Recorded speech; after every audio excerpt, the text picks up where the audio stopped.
man ra'a minkum munkaran falyughayyir bi yadihi fa illam yastati' fa bi lisanihi fa illam yastati' fa bi qalbihi wa dzalika dha'aful iman. Al-hadis atau kama qala. Sudah saya sebutkan menukil penjelasan dari Syekh Abdul Qadir Abu Faris dalam kitab Mafahim Islamiyah Amar Ma'ruf Nahi Munkar.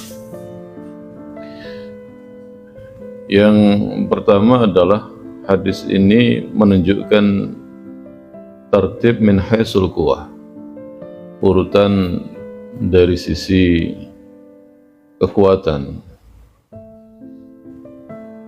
sesuatu yang paling kuat untuk bisa merubah, mencegah atau bahkan untuk menghilangkan kemungkaran. Yang pertama adalah biliyat, dengan kekuatan tangan atau kekuasaan. Kemudian yang kedua lesan. Kemudian yang ketiga adalah dengan qalbi. Itu min haisul quwah. Tertib min haisul quwah. Urutan dari sisi kekuatan. Adapun min haisul amal, urutan bagaimana amar ma'ruf nahi munkar itu dilakukan, ya, maka berbeda dengan min haisul quwah. Baik itu orang-orang yang bekerja khusus di bidang amar ma'ruf nahi munkar yang disebut dengan muhtasib, dan hakimnya disebut dengan qadi muhtasib. Ini dalam fikih disebutkan seperti itu.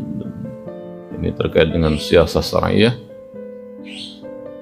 Atau kemudian orang-orang yang di luar dari muhtasib atau qadi muhtasib, individu-individu kaum muslimin memungkinkan dia juga melakukan aktivitas amar ma'ruf nahi munkar. Maka urutannya yang pertama adalah dengan lesan. Kalau kita menjumpai kemungkaran atau ada petugas khusus yang disebut dengan muhtasib tadi, melihat kemungkaran, maka pendekatan yang utama adalah persuasif dengan lesan. Dijelaskan bahwa tindakan itu adalah kemungkaran. Kalau perlu dijelaskan dalilnya. Bagaimana menurut syariat perbuatan itu adalah perkara yang termasuk mungkar, yang dilarang oleh syariat. Karena bisa jadi orang yang melakukan aktivitas kemungkaran itu orang awam yang tidak tahu tentang baik dan buruk, mana perkara yang mungkar dan mana perkara yang ma'ruf. Maka persuasif dengan lesan, dipuntuturi, diajarkan dulu. Bahkan kemudian diingatkan, tidak hanya dijelaskan, dipahamkan terkait dengan hukum syara yang berkaitan dengan perbuatan yang dilakukan sebagai bentuk kemungkaran, tapi diingatkan juga masalah keyakinan, iman.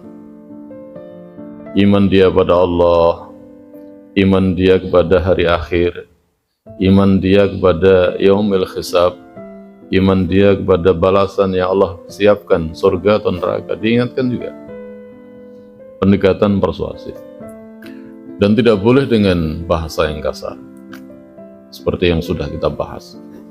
Rasulullah diajarkan untuk tidak keras hati atau kemudian bersikap kasar kepada orang-orang yang menjadi objek dakwah baginda Rasulullah, lebih-lebih bersama para sahabat.